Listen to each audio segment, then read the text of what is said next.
Kirk West, Executive Director for International Investment at Principal Global Investors, and where he helps oversee about $227 billion worth in assets. Kirk, good to have you on the program this morning. Good Friday to you. And a good Friday to you. Glad to be back. All right. Well, Kirk, what do you think of these gains that we're seeing around the world? The question is, can they actually last, or is this maybe just short-term optimism? Well, I think we're certainly seeing a relief rally today.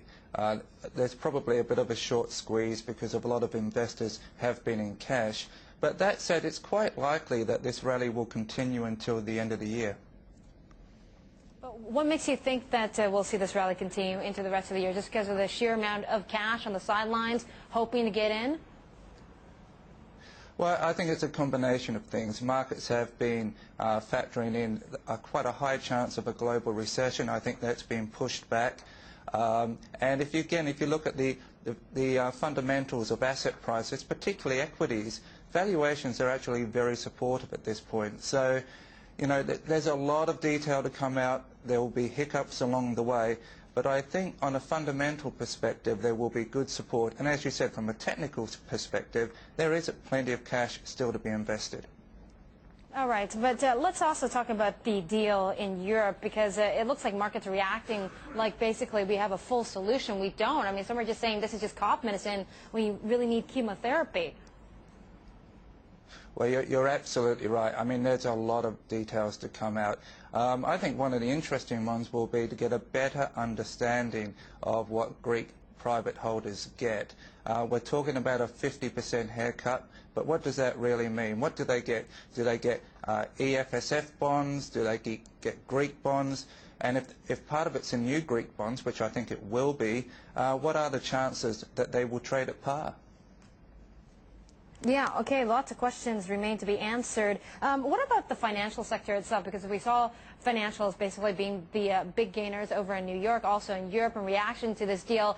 Are they safe enough at this point to try to get back in at these levels? Well, again, I think, financials, I think, have been, knocked down quite aggressively. Again, one of the biggest concerns going into these EU discussions was that if they couldn't come up with a solution, you were likely to see a bank, go under, and that would have had, again, potential systemic implications. So, again, I think we've seen that being pushed out, and we won't look at that again to probably early 2012. So, on that basis, I think you will see some support come into the financials, which, again, in some markets have underperformed. Right, and you're saying insurance companies in Europe probably more attractive than banks?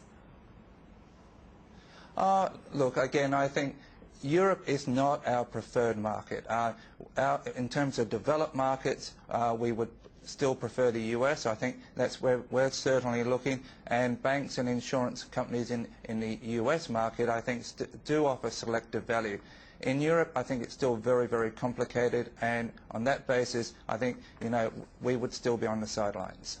Okay, what about Asia? Because it looks like we have some mixed numbers coming from Japan this morning. Chinese banks, again, putting in record profit. Anything worth buying to you in this region? I think this is also a good result for Asia. Again, Asia's had a very, very difficult year. Again, it's been a case where the markets there have been factoring in the potential for a global recession. Again, I think that's been pushed out, and I think, again, the US GDP numbers last night and the continued earnings out of the US just continue to provide comfort there. So Asian markets we remain very constructive on still. China is a market where we believe there's going to be a soft landing, not a hard landing, and so there really are some valuation opportunities there. And in terms of banks, actually our preferred area for banks at the moment is probably more likely in South Korea. Okay, interesting. Kirk, thanks for joining us this morning. Have a good weekend. Kirk West of Principal Global Investors joining us from Sydney.